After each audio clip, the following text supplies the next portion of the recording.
What's up? This is Harry. So, wanted to give you all a glimpse inside of Luminar 4 because I know a couple of you have had questions about what it is and what it's supposed to do, and I want to try to give you as much information as I can. So, first things first, just a little bit of history about Luminar 4 and how I wound up getting it. So, I was at the PDN in New York back in October, and I saw the demo mode being run, and I like what it saw. I like what it could do. Um, for what the software can do, it looks to be like something that you could take a lot of work, out of doing some of the things that you do in Lightroom and some of the heavy lifting out of Photoshop. Because basically, the whole idea behind Luminar is that it's AI intensive, meaning that it's very intuitive on what needs to be edited and where. And so far, from what I've seen, it pretty much does that. So it looks like it can take a lot of work out of what you do in Lightroom and Photoshop. Now, as of right now, I don't necessarily see this being like a replacement for either one of those programs. This will actually, I think, help what you do in those programs. Um, but as far as like basic editing, this can be something that might be a Lightroom replacement.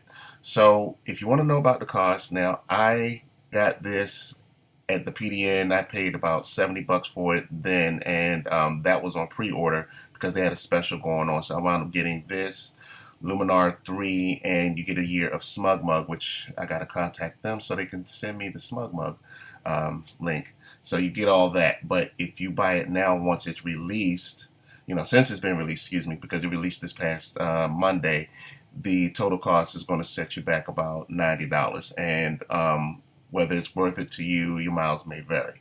So I'm just going to run really quick through some of what it could do and why you might want to take a look at it. Um, I'm starting with this picture here that you see because this is like a not necessarily difficult, but it's a time-consuming picture to edit, and I'll show you why in a second. But just to kind of go over some of the quick buttons. So here, you got four categories over here as to where you can go. You got the light, where you can control the light, the color, black and white, details, enhance, and things of that sort. So this is like the overall picture. I'll come to AI structure in a second. You got the creative key, which lets you get really creative with doing landscaping and things of that sort, whether or not you want to do it with the portrait like you see here, or if you want to do something different, which I'll show you in a minute as well on another photograph. And then down here, you have your portraits, where this is like mostly where I'm going to be working today, where you're like doing things with the skin and fixing it and things of that sort. And then you got the pro mode, which lets you get in and really fine tune what you can do. And as you all can see, there are some tools here that are a little bit similar to where you see in other programs such as your Photoshop and your Lightroom. Over here you have a layer stack, and then of course you have your histogram that lets you know where everything is. You have a history button that lets you see everything that you've done to the picture and make changes. And then this down here lets you reset your adjustments, copy your adjustments, and things like that. And then I missed this here. This is your crop, rotate, erase, and clone.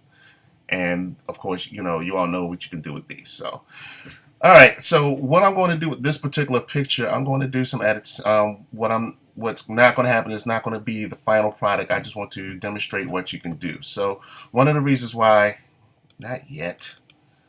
One of the reasons why I wanted to get this picture is, you know, when you have a model that's, not using a lot of makeup and you have a lot of blemishes. And I mean, you might not be able to see it from the outset, but I can see it. Any photographer that's looking at pictures and everything, they can see it.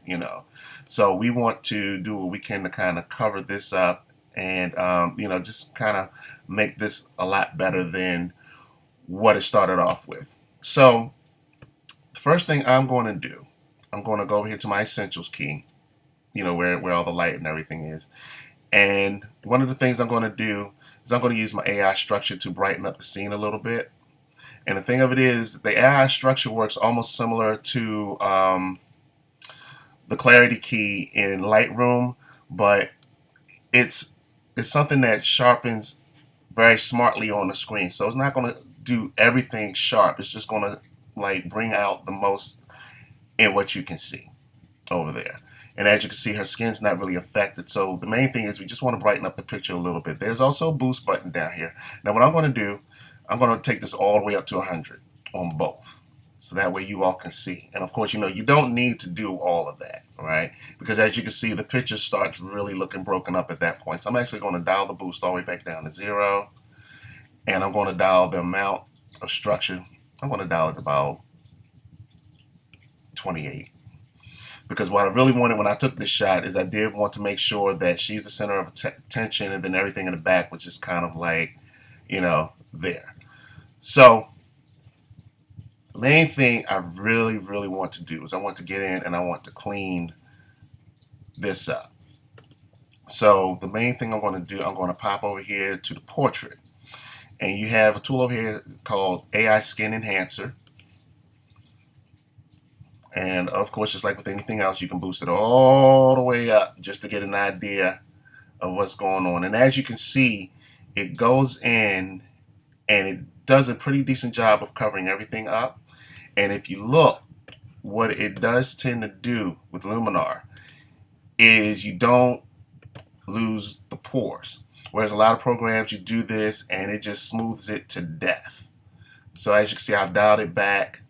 You can still see her pores. You can go all the way up. And the only thing it's really taking care of are most of the blemishes. Now, there's also another button here. As you can see, it says AI Skin Defects Removal. So you can hit that and it'll go in and it'll try to do some of the stuff. Now, it's not perfect because if you give it time, it still tends to miss a lot. So use it at your own peril. Now really quick, I want to show you something. So you have this key up here. It gives you a before and after. So already you can see a difference. Smooth, not so smooth. Smooth, not so smooth.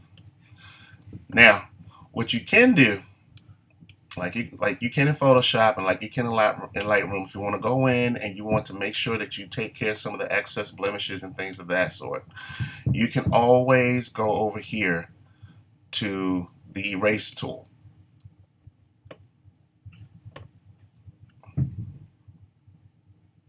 Okay.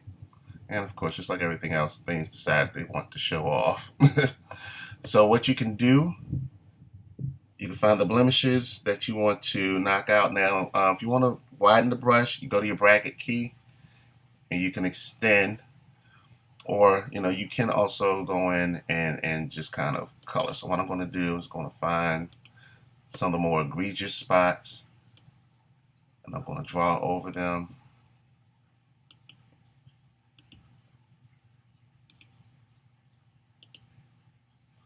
And the reason why I'm not going too far in is because I don't want to get too crazy with the coloring and then just totally destroy the picture. And then once I'm finished doing all that, I'm going to hit erase. I'm giving the program time to work.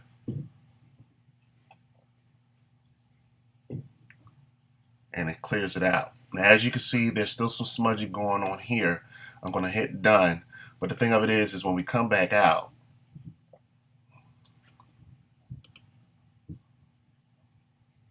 yeah, there we go. We go back out, go all the way out. It's not as visible. Now, again, like I said, I'm not going in here and doing fine tuning and things of that sort. You know, if you all want to do that, that's what you have other programs for. You know, you can go in and do fine tuning as needed. Now I can still come back to the skin enhance. As you can see, it's almost like another layer, and it's still going to do some more fine tuning. Now, let's get a look at where we are and where we were. So, before, after. Before, and after. So there's already a major improvement on what we had. You know, from here, I mean, even from here, you can still see a lot of the blemishes in the skin. From here, not so much. And again, if you want to get in and fine tune and you want to paint everything in here, you can. That's your option. Um, Portrait enhancer. So here's where things get a little fun, if you want to call it that. So if you want to go in and you want to do some other things, yeah, there's certain sliders that will go in and do a lot of the work for you. That way you don't have to. So for instance, as you see, you got the red eye removal. So, you know, if you get someone that has red eyes, it deals with that. It has a face lightener tool, which, yeah, you can lighten up her face. Now let me zoom back out. I want to show you something. The thing of it is, Luminar takes account her entire face, not the body, just her face. So pay attention to what you see where her face is and look at the arms. So if I go all the way out, okay? So in the right hands, it's a good tool. In the wrong hands, it can be used for evil. So I really highly recommend, again, you know, using tools like this. You use it at your own discretion. Now I'm gonna leave it at 12 because I want her face just to be just a little bit brighter, but not so much so that it takes away from where she started. So again, here, after, here, after. So I'm gonna go back in a little bit again. So you got eye enhancer. So yeah, you have a tool which can make someone's eyes a lot more enhanced so that way you can see the pupils. So let's dial this back down. Now something like this, you know, you might want to fine tune this when you're doing portraits on a level where all you're doing is just the face, but I'm just trying to give you guys an idea of what it can do. Eye whitener is nice where it takes into account exactly where the eyes are, and you can go out a bit, and yeah, you might not be able to see it on this photo, but yeah, other photos I've tried where you have like the person's eyes, like they're really, really red, you can do it, and you can do it all without having to go in and do a lot of painting. Again, you know, you can start the process with this tool over here and then go in behind the fact and do it. Now, this is another tool I'm not all that crazy about, but you know, it's here, so I may as well show you. And this is the slimming of the face.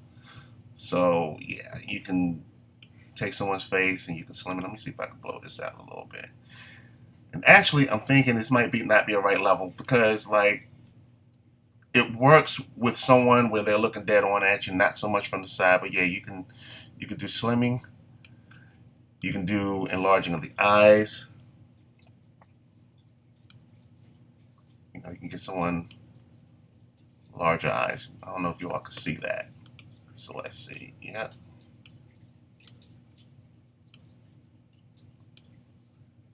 Yeah, you guys can't see it from here. I'm sorry. And then the other thing is eyebrow improve, which actually kind of darkens and thickens the eyebrows just a bit. So let me go down a little bit. So you have lip saturation, which, you know, makes your subject's lips, I guess if you want to say it, a little more juicy. So you can do that. You have lip redness. So yes, if they're not wearing lipstick, but you want to kind of give it like a little more full effect, before and after, before and after. Actually, we're gonna leave that there. Now, if we could see her teeth, we could also do teeth whitening, and it does take into account, you know, everything. Now, the teeth whitening, I would say, it works, but you still might find yourself doing a lot more on the back end because, like, you know, for some people, it's really uneven. So depending on how you really want it to look, but it still, again, does a lot of the heavy lifting that you would otherwise find yourself doing in Photoshop. So yeah, there's so much to it. And then of course you got your high key effects, which I'm not going to get into because I'm still honestly trying to figure out how that works. You have your Orton effect, you know, where you can give them that glamorous movie star look. So you have type 1. You also have type 2. So you can just drag that slider over and you can just really totally smooth out the picture at that point. So yeah, as you can see, it kind of gives it that dreamy look, more or less finishes the process for you. So actually, let's just kind of leave that there. I'm gonna push this out to about 60, so that way you guys can get a better idea of what it's looking like now. So yeah, so let's just say if this was your end product or an end product or something like that, this is kind of what you get. And of course, you can turn it off too. You know, depending on how you want it to look, you can either end with this, or if you really want to go in that order effect, you can turn that back on. You get that. Not ready yet. Dang it, stop going over there. One of the things this program tends to do, one of the small bugs, is that sometimes it will just for no reason hop to the next picture. So, need us folks over at Skyline to kind of figure that out, because that's really distracting when you're editing. So this is, let's just say if this was my end product right now. So this is before and this is after. This is before and this is after. And one thing I want to mention, let's go back in a second. If you go to Essentials, go back to Essentials, and you know, you want to do that AI enhance. If we really just wanted to bring out features of her clothing, you can do the AI accent, which again, you know, kind of acts as your clarity button. But notice now, it's still not having any effect on your subject's skin. It's taking into account everything around here and not doing the skin. So see, we still got her, and we still got all the edits we did to her, but everything back here changed. So, all right, I'm gonna end with this one because I know this was a little bit longer than I wanted to be, and then I'm gonna come back and I'm going to do this picture right here. So, be right back in a second.